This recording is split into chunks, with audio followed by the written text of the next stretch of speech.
For the last 2 years, we've been trying to work out how to explain self-sovereign identity in a way that makes sense for people from all levels of awareness and technology and society and everything else. And we found that we've tried PowerPoint presentations, we've tried worthy documents, we've tried really kind of complicated things, and we found, in fact, the best thing to have is a do-it-yourself demo kit built out of what you can find in your craft drawer. So we're going to use these little artifacts that we've pulled together. You may recognize a few from your sort of childhood. And we're going to tell us a little story. And the story today is going to be about Jackie. This is Jackie, and Jackie is a young adult who has collected a few things over time. We're going to tell this story in 3 parts. So the first part of the story is going to be the way things currently work and our day-to-day lives. Then we're going to talk about how SSI works. Then we're going to talk about how things shouldn't work, but they currently do. So Jackie's a young adult. She's collected a few things over her years, one of which is a driving license, which says, "To Jackie, here's a driving license, signed your roads."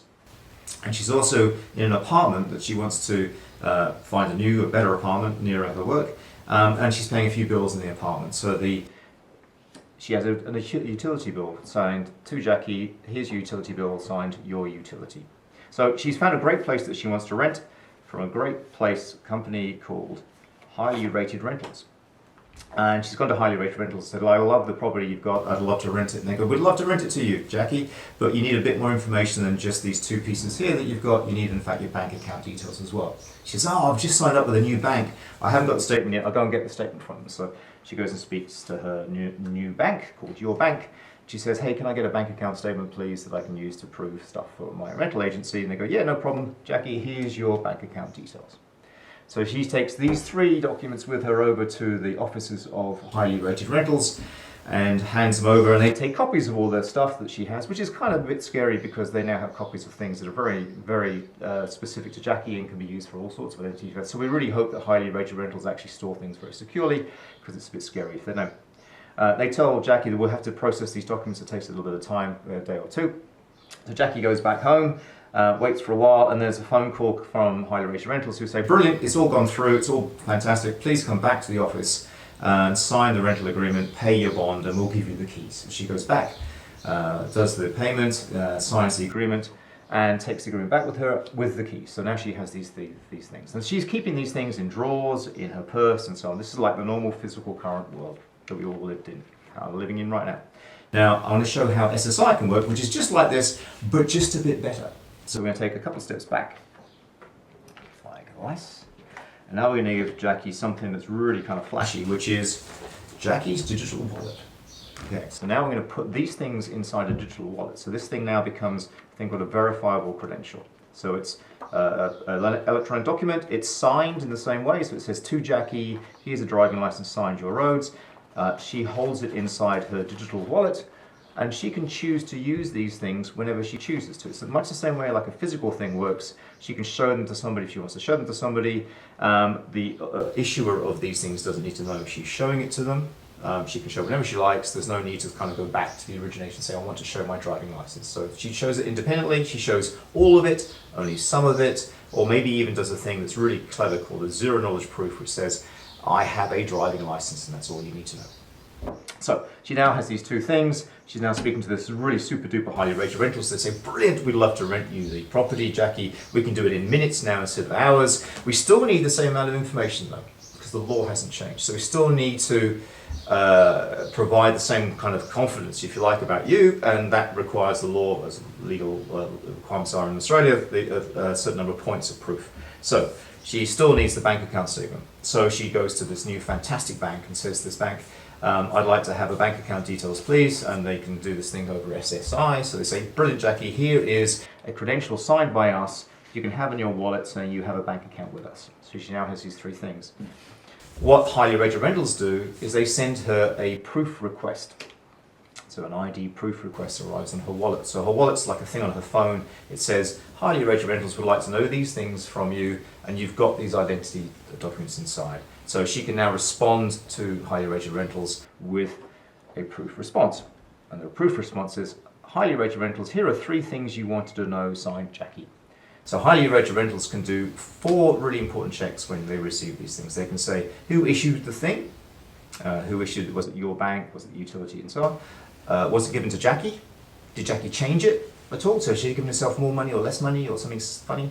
And has it been revoked? So if it was something that was important like a driving license and you're renting a car, has the thing been revoked or not?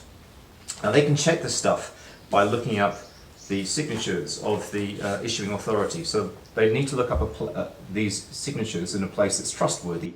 So often these things get written to something like a ledger. It could be one of up to 32 ledgers at the moment. It'll no doubt be more as I'm recording this. So each of these issuing authorities can choose to save their public keys in a place where others can find them and trust that they are the right key, and then they can do these checks to see whether or not these documents are the right documents.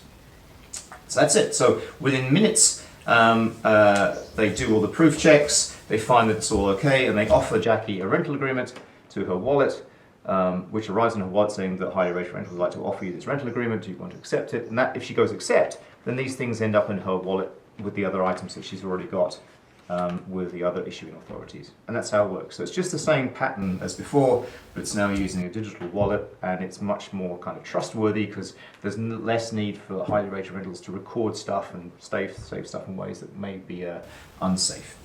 That's cool, and it could all happen right now, but unfortunately right now, what we typically have is the sparkly ball.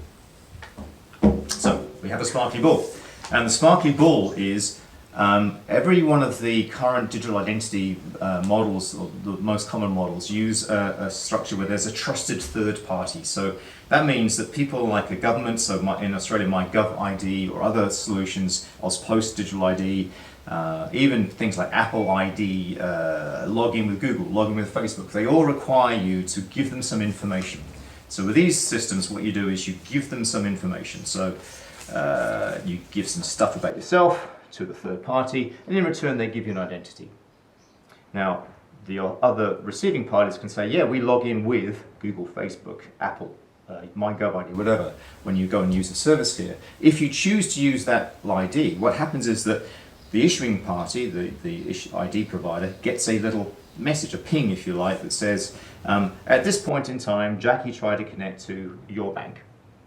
And they have this information here. They have to have that information because that's the way the architecture works. And when Jackie goes to speak to highly rated rentals, they know she's speaking to highly rated rentals too.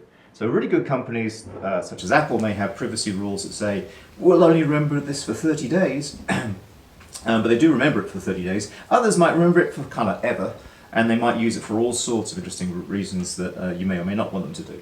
So all this data starts building up in these trusted third parties. So what you don't want to have is a sparkly ball, and you don't want to have this unnecessary third wheel in every conversation you do, because you should have the things you've earned, been awarded, and you should be able to use them as you currently use them, as if they're physical credentials, without any third party or issuing authority needing to know you're using them, and it's between you and the receiving party. And that's how it should look. So we don't like sparkly balls.